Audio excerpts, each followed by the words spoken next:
Welcome to Life Burst Summer Series. I'm Sarah. And I'm Matt, as we revisit some of our favourite episodes of the season. And today, an interview with a bikie.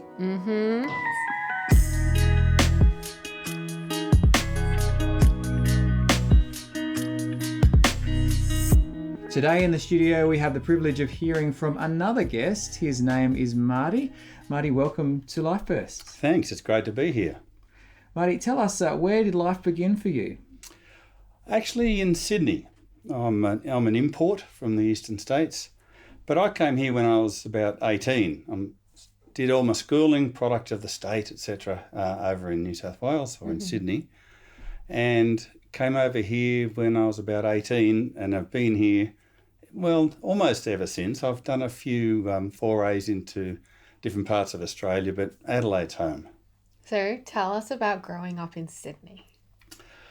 Well, went to an all-boys school, East Hills Boys High School. I should give them a plug. And the girls were just across the road.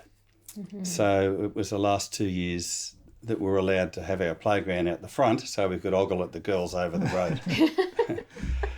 That had its own challenges, obviously, but it was a good life. We lived near a river and often went down by the river to catch tadpoles and whatnot. And a big part of my life was on Sundays, Mum and Dad always used to take us to church, and on Fridays was our youth group. And youth group was great. Had a couple of really great leaders there who I'm still in contact with occasionally, even today. So, it was like a normal life, nothing overly extraordinary, just a regular school life in boys' high school. And siblings at the time? Did you grow up? Yeah. I had an older brother and a younger brother. So us three boys, we took it in turns of palling up with each other. You know, one year I'd be close friends with my younger brother, and the next year I'll be closer friends with my older brother, and on the third year then I'd be the odd one out. So it was interesting dynamics. And what about your parents? What did they get up to? Well, Mum was a nurse for a long time, and then later on went into office work in a nursing home, and Dad was a salesman. Started off as a wool classer out in the country and used to fly out quite a lot and spend a lot of time away from home. But as us kids came along and the demands at home got more and more, he had to chuck that in and became a salesman, and then eventually became a Telstra technician, or telecom back in those days. Okay. So as you grew up and went through high school, did you want to follow in the footsteps and become a salesman or a technician too? Or what did you want to do? Not really. I was doing pretty well in maths and science and really enjoyed that, and was looking at taking on engineering. Had a couple of interviews with some engineering groups to try and get a scholarship through university. But that wasn't to be, because must have been the first part of year 12, still going for this engineering career, and I probably would have done all right in that. But about March or April of year 12, I was in church, as I normally did on a Sunday, and a little baby was being baptised. And nothing unusual about that. That happened quite often. But something happened inside of me on those days, or on that day. And I just got a sense as the child was being baptised that actually God was doing something really special in that child's life. And I wanted to be part of imparting that, I'll use my language, imparting that grace to children like that. And that kind of flipped me around from looking at an engineering career to possibly becoming a minister. Okay. And that was a bit of a change. Can you describe this feeling that you're talking about? Oh, how do you describe feelings? That's a tough one. Give it a go. It was just a deep sense that God was moving. That's all I can say. It was something really past the mind, into the heart, gut feeling type thing. Something I couldn't ignore. So I had to act on it. So the next questions came, first question to my minister was, can you be a minister without preaching? And so he sorted me out a bit in that and gave me a bit more confidence to say, well, you learn all that sort of stuff once you get to college. So, long and the short of it was that year I did slow turn around from maths and science to the humanities, and the following year I went from Sydney and came down to Adelaide to the Lutheran Seminary and started my training there. So it was study that brought you across to Adelaide? That's right. With the Lutheran Church, there's only the one study place or one college for the whole of Australia, and that's here in Adelaide. So that's why I came to Adelaide about when I was 18. Okay, talk us through what's involved with that. Hebrew, Greek, and Latin. Okay. Oh, yeah. You're talking it up. Yeah. And there are some studies of the Bible as well, but I'm not a good language person, so I struggled with that a lot. And actually, after a year and a half of this, I had to chuck it in because I just couldn't cope with it. It was very academic, and I was expecting something a little more spiritual. Okay. Got an inkling of that, but not what I had expectations of. So I wanted to get into something a little more broader than what the Lutheran Church was offering me. So I ended up finishing that, and 6 months later I started in a social work course and began a career in social work. Right. A couple of shows ago, Matt was talking about how for him church was a bit boring growing up. Do you have any similar experiences to that, or was church always fun and exciting for you? Youth group was fun and exciting. Yeah. That was the Friday night. But the Sunday was, I found it pretty boring myself as a young person. But it was the only way that we knew, and it's still today, I think, the only way we know how to express ourselves in terms of meeting with God as a group and worshipping Him, and that's just what we do. I'm sure there's alternatives, but that's the best we've got at this stage. About this time, outside of some of that, you were also experiencing some more radical edges of people living out their faith as well. So tell us about that next phase of your life. Yeah, that was what you're getting at, I know, was a group called Jacob's Ladder Christian Community. Okay. That was a group that I came in contact with actually while I was at the seminary, and then once I came back and was doing my social work training, I got a lot more involved with them. And it was a group that was a Christian group. It was a coffee shop set up by the Lutheran Church, but it was outside the normal standard church type activities. And they were reaching out to a lot of people on the streets, a lot of different subcultures, drug addicts, homeless, and the Bikie group. I love motorbikes, and a few others of us also were there. So we formed a Christian motorbike group. And I just happened to bring along Yes, you brought some a little prop, Yes. which is my colours. So that's the back of the colours, which is K-Rook's Apostles Motorcycle Group. Yeah. There. Talk us through what's on the jacket for people who aren't watching us on our YouTube channel. Okay, there's a big cross in the centre, which is with arrows pointing out and arrows pointing in. Mm-hmm. So we're reaching out as well as ministering to each other. There's a flame in the middle of the cross, which is representative of the Holy Spirit. And the words K-Rook's Apostles, which is Christ's ambassadors, and a motorcycle group. Fantastic. Now, it looks like this one hasn't been put by Mum through nappy sand as well. This one's never been washed, ever. Right, it can stay over there away from me. It's all right. Oh, I smell it. It's been through a few showers on the bike, and it gets a good wash that way. Yeah. And a few little mementos. There's from a 754 badge. Little Duvalaki that is in the shape of an M that my wife made actually when she was in high school, so that's to remember her. Aww. And a few other patches and stuff, yeah. Yes. So that's my memento, and a few of us have got that, who are in the group together. So does the group still exist? It has. It's not in its current form. Okay. There's some of the members of that branched out after Jacob's Ladder disbanded. That was about 1979.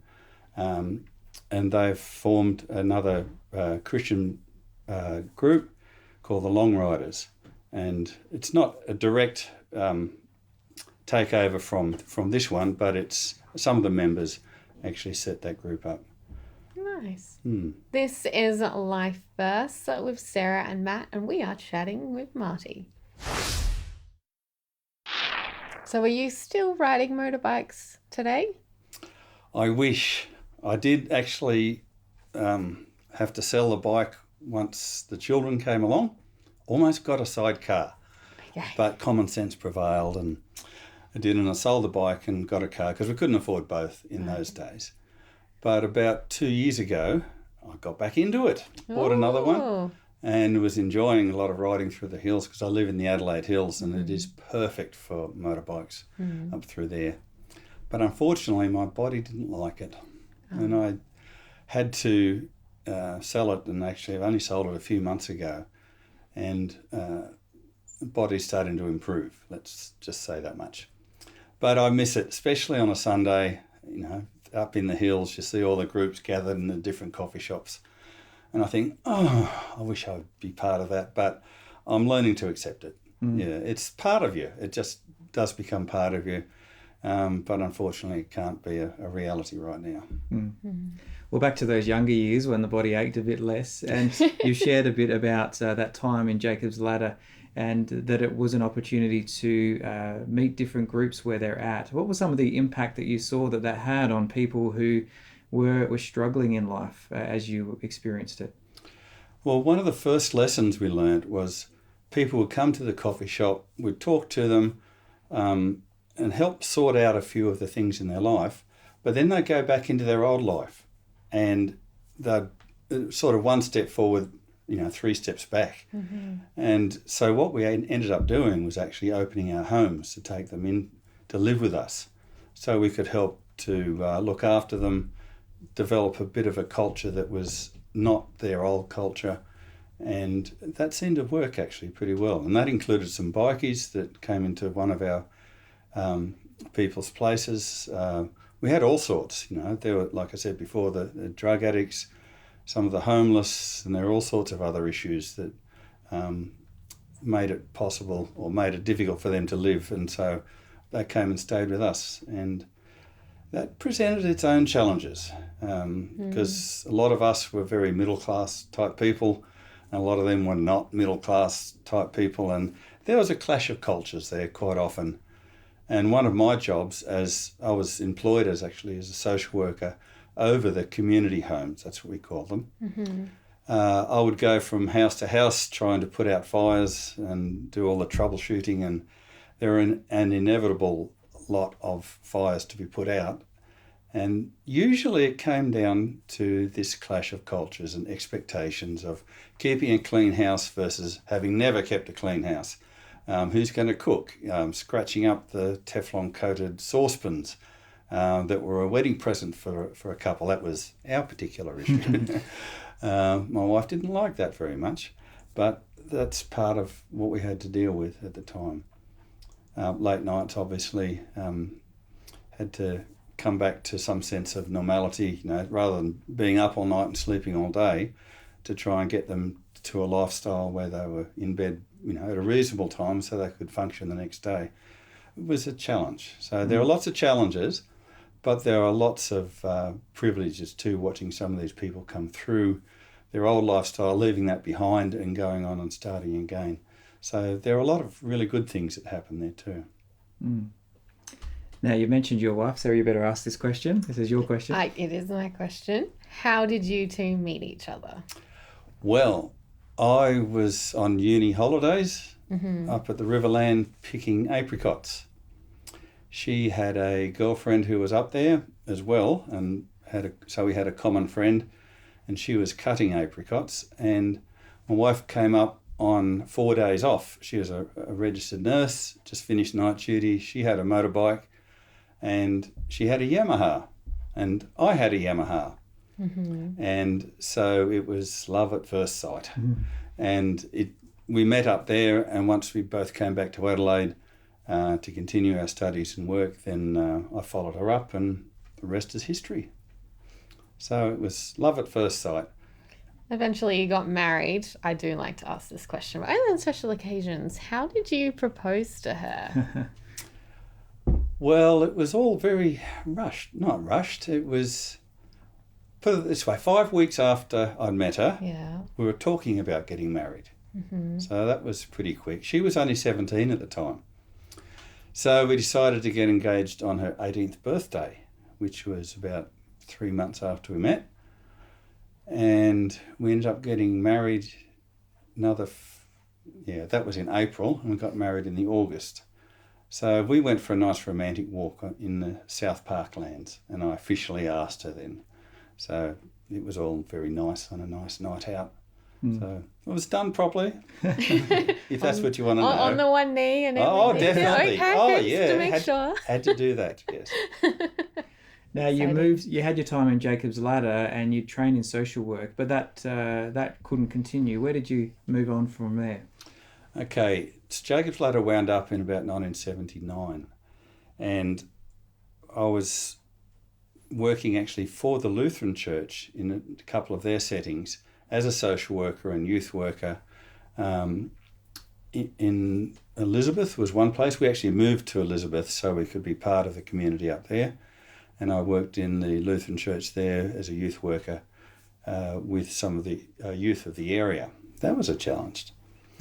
And then I still had this idealistic outlook on life, and my ideal sort of work-life balance thing was to actually live where you worked. And there was an ad we noticed up in Queensland in Hervey Bay looking for house parents of a children's home. And I thought, there's a live-in place that like we were used to with Jacob's Ladder. We knew how effective that could be. There was sunny Queensland where the grass is much greener than in South Australia, so I thought. And my wife was a registered nurse, and between the two of us, it would be an ideal place to work and be as effective as we could possibly be in terms of helping kids. So we applied for it. They flew us up there for an interview, and they were all very excited, and so we got the job. And within a couple of months, we were up in Hervey Bay in a children's home looking after up to about 8 kids.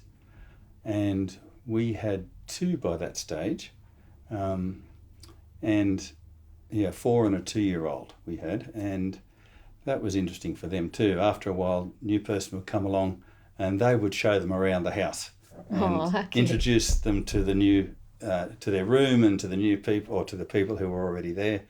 And my kids became really good hosts actually. So that was good fun, but that was much more challenging than I expected. Very much so, because what we were given was 1 weekend off a month to get away to wherever we wanted to have a break. And with the children, it didn't happen very easily. We bought a tent thinking that'd make it easier to pack in the car and off we'd go. But a tent in Queensland gets very hot if you're inside. So you always have to be outside the tent during the day.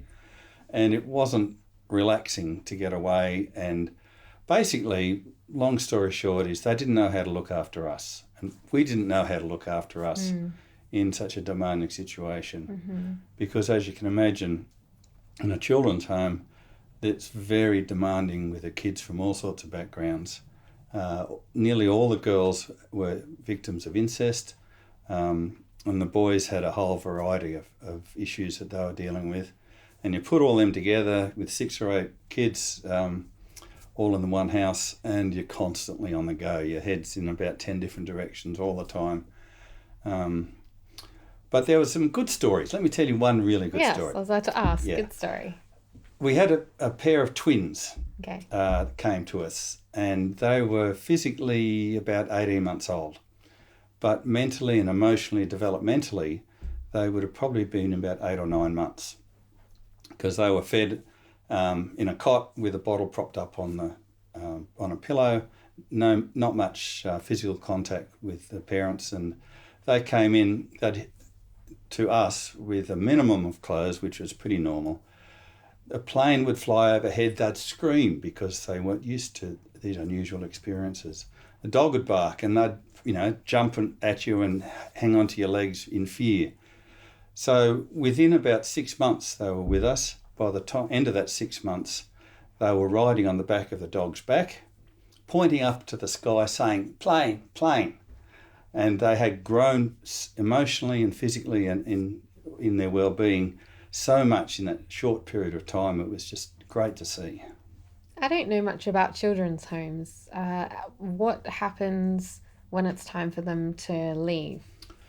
If they can, the social workers who work for the government, they're the ones who refer them to us. They will continue working with the family, try and get the family to a place where they could take the children back. And that's often what happened. But the cycle was often perpetuated, which was a bit sad. Or find alternative accommodation, perhaps with another relative.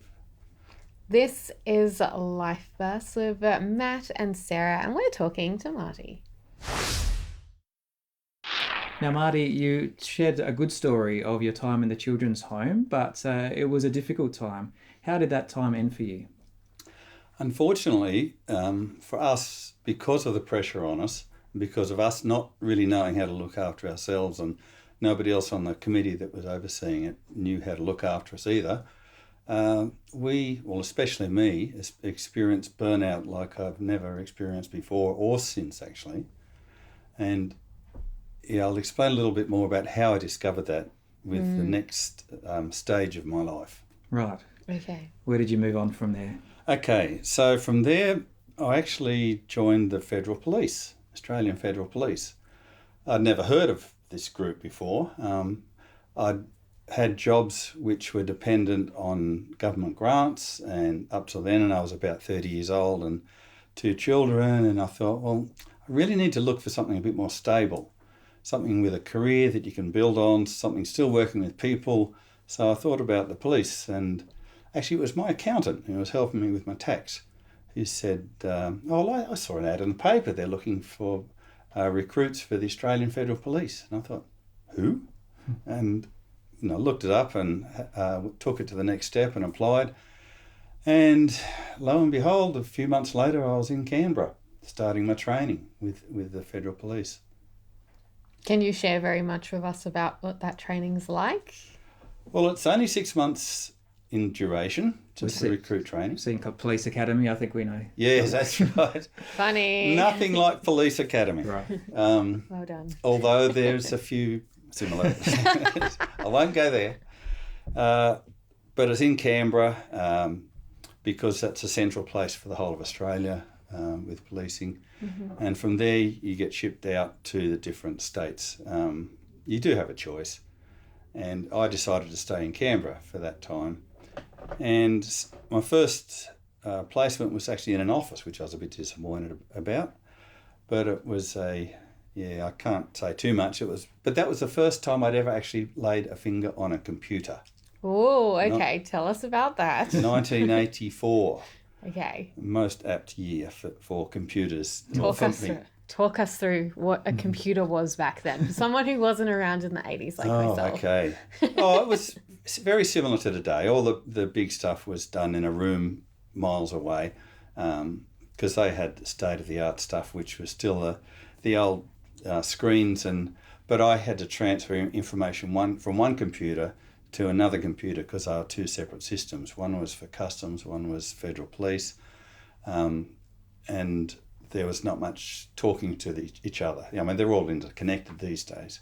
So it was a bit of a boring job to start with, but you got to hear some of the interesting cases that you were inputting onto the computer. But that went on for a little while, and then I did some work on the streets in Canberra, like general policing. Okay. Which is like any state with their general policing. But I was caught up in the middle of interest rate rises. Now, what's that got to do with policing? Well, we had a house that we bought with 13.5% interest, would you believe, on the mortgage, and we could manage that. But then every year it was going up by a full percent to the point it got to 17.5%. We couldn't afford the costs of maintaining the house, so I thought we have to do something drastic.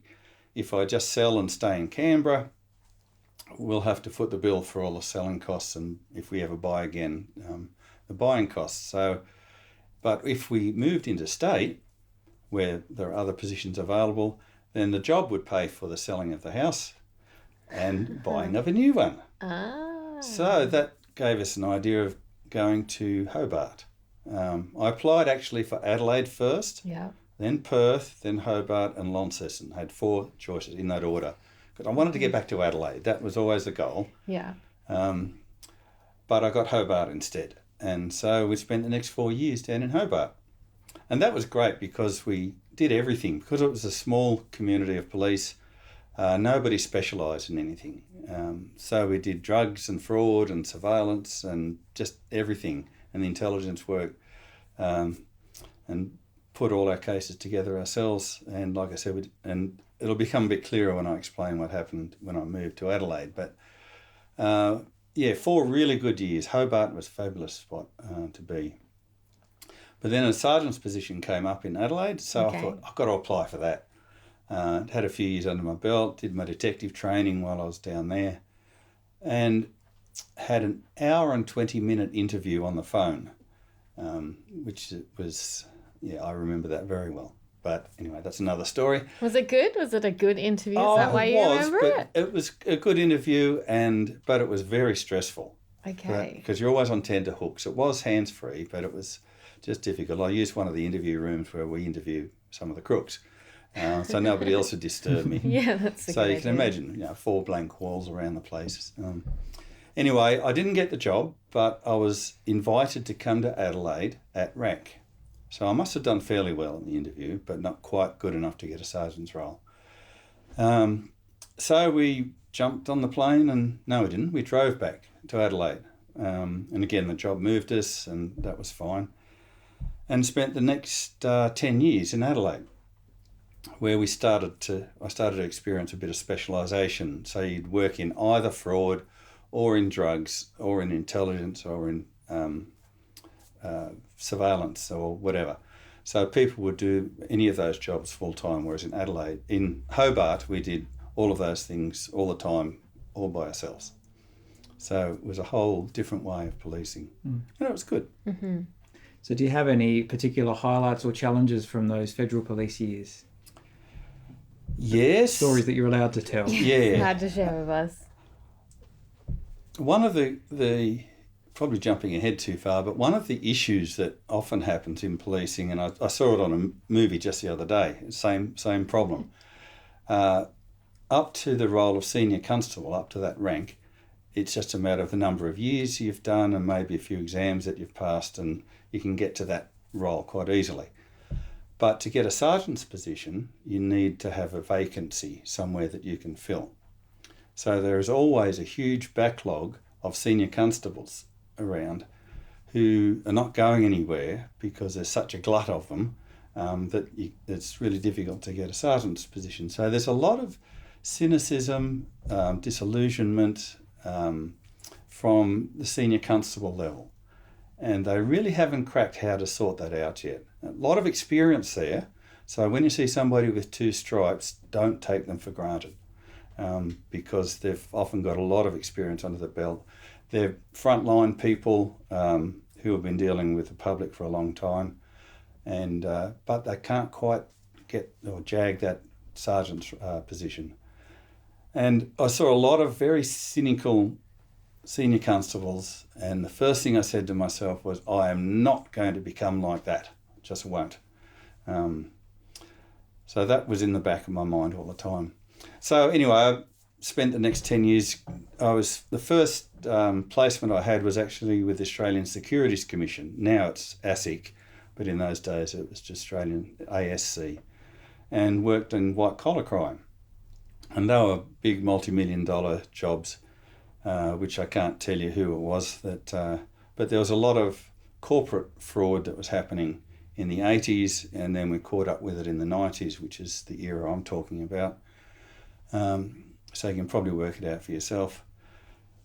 And that was fascinating because I hadn't come across the whole business world until those years.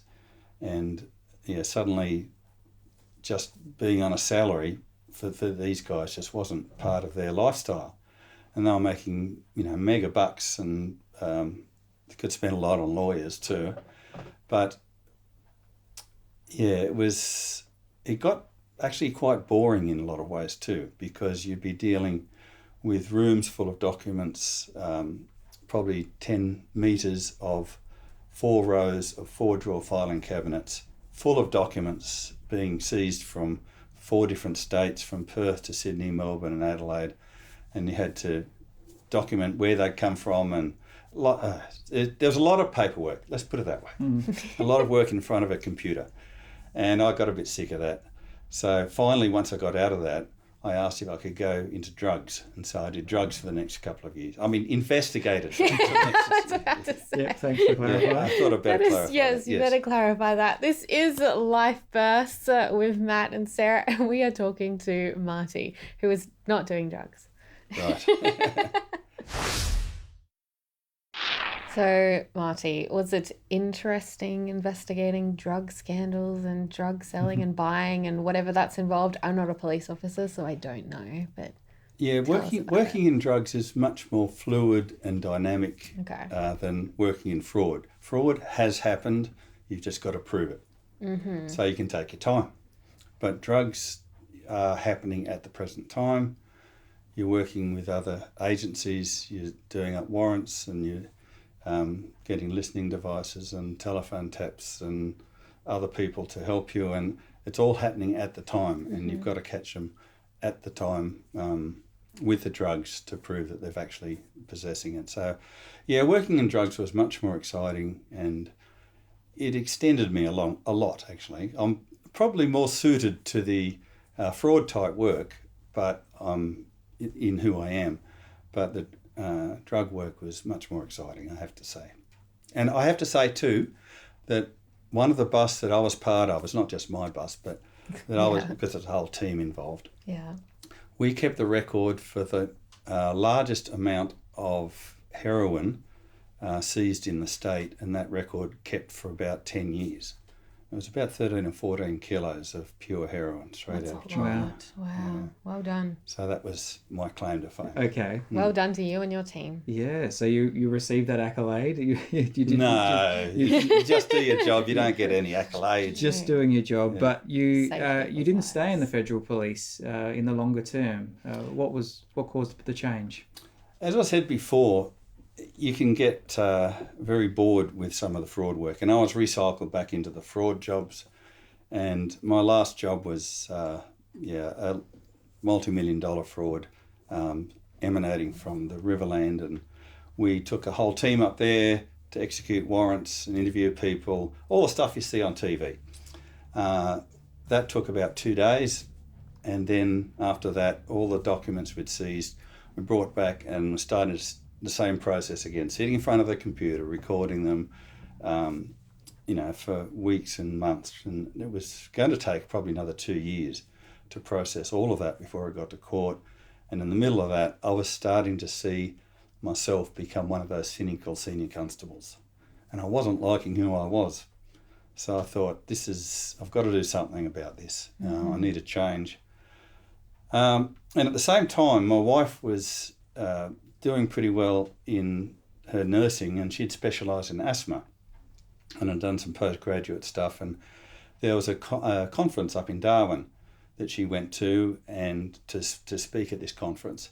So I thought, it's at Darwin. I've never been up there. So I thought, I'll carry her bags. So made it. Not go in the bags. No, just carry her bags. No more concealing of stuff in bags. So I carried her bags up to Darwin, and she was conferencing and happened to have a cousin up there who owned 2 backpackers hostels, and they wanted to sell one. And I thought, See where this is going. I've worked with people in business, not necessarily the honest people, but I know how this works. I'd actually done a course in business management somewhere along the line. And so one thing led to another, and that was October. And by the following March, I think it was, we'd actually moved to Darwin, bought this backpackers hostel, and we're going to settle in there. Again, another ideal lifestyle. up in Darwin, meeting all these travellers and having our own business, and we would be the boss. That was my thoughts. And? Turned out the business was the boss. Okay. It had certain requirements you just had to do. So we became the subject or the slave of the job. But that was okay because we met some amazing people up there, people from all around the world. We didn't need to travel, we decided, because we're meeting all these foreigners. They're all coming to us. Yeah. Had a lot of good conversations, and the TV in the main common room was constantly being, where people were previewing their slides and their photos on that, so you could see where they've been and hear all the stories. One guy in particular I remember was telling me how he used to catch these cargo boats or ships that used to go from island to island to island in Indonesia, not the regular tourist route. So somehow he got himself onto some of these cargo ships and went to the next island, spent a week or so there, and then got another ship to the next island and did almost, wouldn't have been the whole archipelago, but yeah, just went from island to island to island for weeks and weeks and weeks. So finally came down to Darwin, and I thought, these guys know how to have an adventure. And so we really enjoyed that. Where is your faith and this calling that you felt that you had inside of you? Where's that gone? Okay, that was there. Well, the whole calling wasn't there. That sort of left when I left the seminary back years and years and years ago. But in Darwin, it was interesting. Just a little sideline, our daughter came up to study while we were there, and she stayed with us in our little unit. We started going along to the local Uniting Church at that stage up there, and there was a youth leader who looked fairly dynamic, and he was he wasn't single, he was going out with another girl, and I'm thinking our daughter and him would be perfectly suited. And then eventually I heard through the grapevine that he'd broken up with this girlfriend, and I thought, we'll have to introduce him to our daughter, Rebecca. Wow. And so finally, we'd become good friends with this youth leader's parents too. And we'd spoken to them about this guy. Oh, wow. And we thought, and they spoke to us about our daughter, and we got our heads together and thought, they'd make a really good match. And the reason Sarah is laughing there is because she knows where this is going. I do know where this is going. Youth leader happened to be Matt Carrat. So, what happened to me after that time... Is he turning red yet? No. Yeah. What happened in my case with that calling thing was about 3 years after we were there, we'd experienced 9/11, the Bali bombing, and the Ansett collapse, and numbers were going down. Are we moving away from Matt right now? He's sitting in the background. Okay, because I have some questions. No, not for public viewing.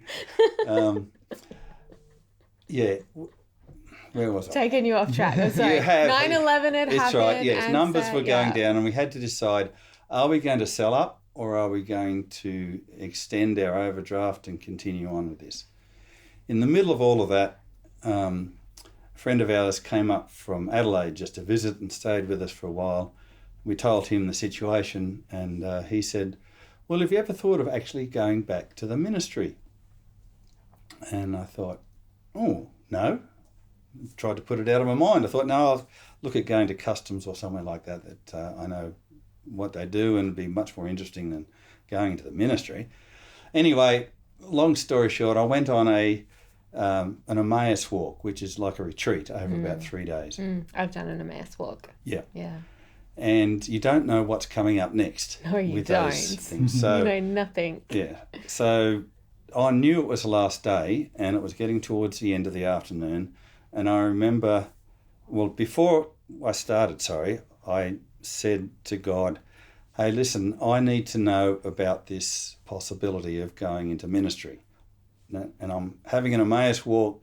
That'll be the perfect place for you to talk to me and say yes or no. I don't mind either, but I need it in black and white. No Yeah. hunches, no anything, no inklings. I needed something much more definite than that. Anyway, the first 2 days happened and nothing was there. And the third day, getting to the afternoon, I remember saying to God, look, if you're going to tell me, you better hurry up because there's not much time left. I'm sure it's going to finish soon.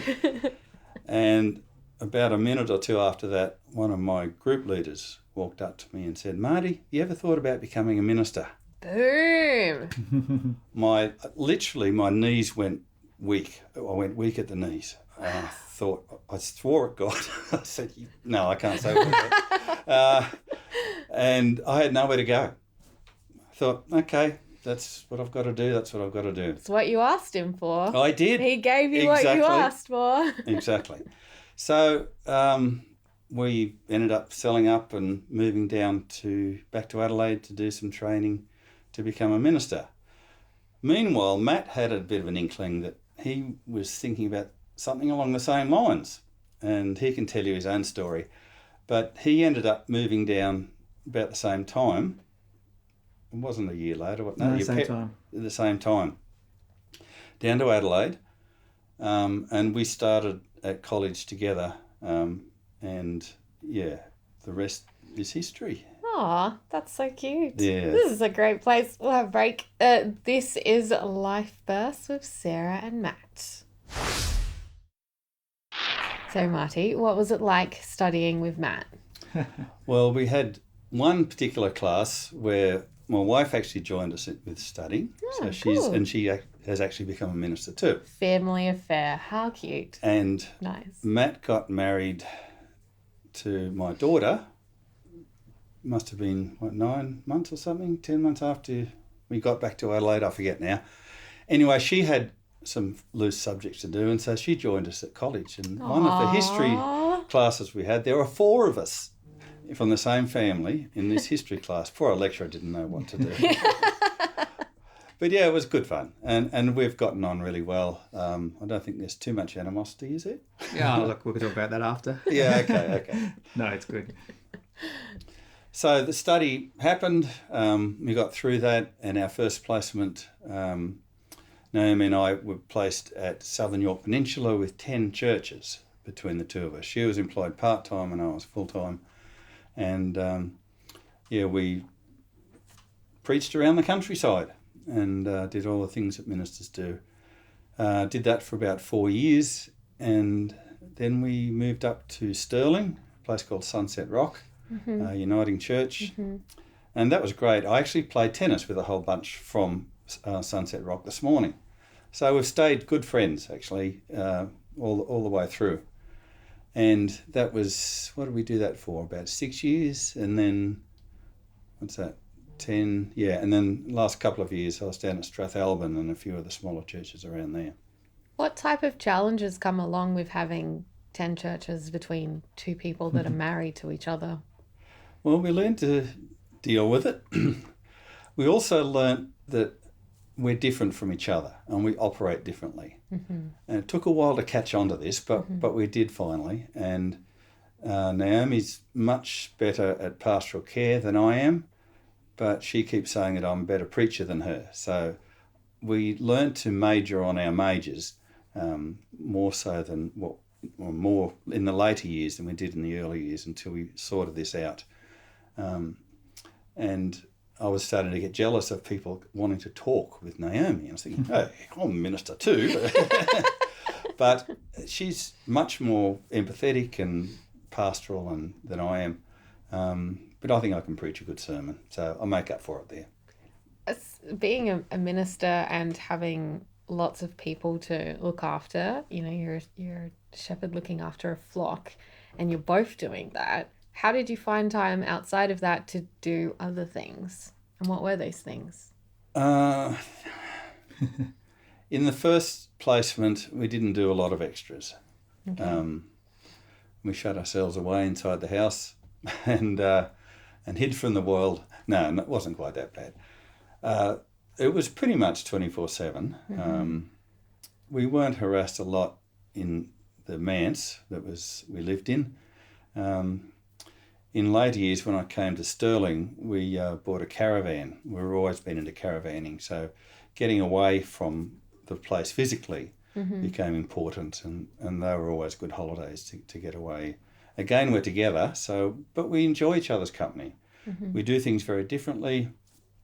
I won't go into all our private details, but just to say that we complement each other. There are some marriages, people are very much alike, others are very different. We're in the different category, but we know we complement each other, and now we've learnt how to live separate lives together, and it works.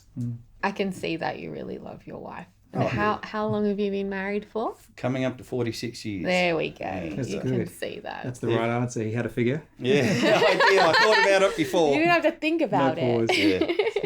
And if you could, is there one story or one highlight from all those years that you were serving in ministry?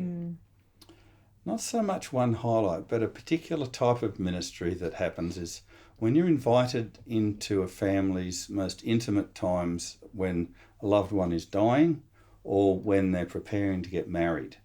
They're the two times that I've found it was really a privilege to be a minister invited into those very special times of life, especially the dying part. And I've been present where different people have been dying, and the families all gathered around, and you're invited to come in and pray with the person. And I think, what am I going to pray? I still say that, but they expect you to, and so I do. But so often I just launch in thinking, God, give me the words. And he does. And at one particular time that happened, and the wife, it was the husband who was dying, and the wife said to me, "Oh, that was a really great prayer." And I thought, what did I pray? And I couldn't remember. It was as though God's Spirit just used me as a means to pray what needed to be prayed. So they're the type of times that really stick in your mind, the privilege that you're given. Have you had times where you've sort of married a couple and then they've had children and then you've christened their children? Like, have you experienced that? Not that in particular, but some of the marriage, because I haven't been there long enough. Some of the weddings have been, fun. Right. No, the last one actually I was at was quite amazing actually, and it was good to go out on a real high with this particular wedding.